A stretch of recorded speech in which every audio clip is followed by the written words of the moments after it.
午后阴影。期末考结束后，整个班级都弥漫着轻松的气氛。那天下午，我们的课程进度已经提前完成。为了犒赏辛苦的同学们，我特意安排了一场放映时段，选了一部轻松有趣的影片，让大家好好放松一下。学校的视听教室位于教学楼的最角落，虽然不大，但环境舒适，刚好能容纳我们全班的学生。教室内设有2排排椅和一个小型放映室，平时这里用来播放教学素材，很少会像今天这样用来放映娱乐影片。下午的阳光透过窗帘缝隙投射进来，整个教室显得温暖又安静。同学们笑闹着坐好，期待影片开始。我走进放映室，拉上了窗帘，打开投影机。随着影片开始播放，教室陷入了昏暗，只有屏幕发出柔和的光芒，映照在同学们专注的脸上。影片放映得很顺利，整个过程中教室安静的只有片段的笑声响起。等影片结束时，已经接近放学时间。同学们陆续离开，我负责最后的收尾工作，关闭投影设备，整理放映室里的杂物。当我走出放映室检查教室时，意外发现有几本同学忘记带走的笔记本放在桌上。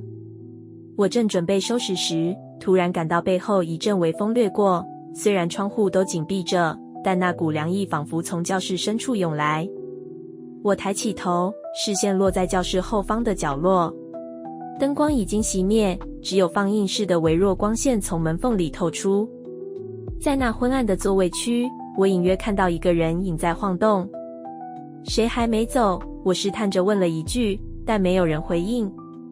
我皱了皱眉头，以为是哪位同学不小心睡着了，于是往前迈了几步。然而，当我靠近那片黑暗时，那个人影竟然静静站了起来，然后缓缓转向我。我愣住了，那个人的身影模糊不清，似乎完全吸收了微弱的光芒，显得诡异又压迫。他没有五官，整张脸像被抹平了一样，仅有一个黑洞般的影子。我大脑一片空白，双腿仿佛被钉在地上无法动弹。不要留下来，那个影子用一种不属于人类的声音低语着，声音似乎直接响在我的脑海中。突然间，教室的空气变得沉重起来，仿佛整个空间都被拉进了另一个维度。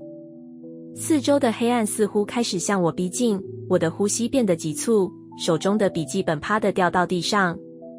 就在那一刻，放映室里的灯突然亮了起来，一切诡异的感觉瞬间消失。我猛地回头，看见学校的教务主任站在门口，怎么还没走？快放学了，别耽搁了。我艰难地点了点头，强装镇定地捡起地上的笔记本，匆匆走出了视听教室。回到办公室后，我的心情依旧无法平静。后来，我向几位资深的同事提起这件事，他们的表情立刻变得严肃。一位年长的老师压低声音告诉我，这视听教室可不简单。你知道吗？很久以前这里发生过火灾，几名被困在教室里的学生不幸遇难。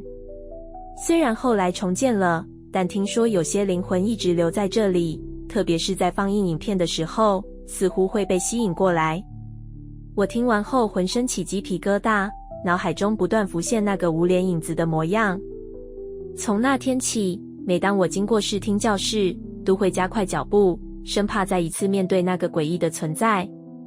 而后来每次安排学生进入这间教室，我都会谨慎检查，确保不会留下任何多余的痕迹。这件事对我的影响很大，不仅提醒我对校园内的未知保持敬畏，也让我明白，许多看似普通的地方，其实背后都藏着不为人知的故事。视听教室的光影下，也许真的有另一个世界正在与我们交错。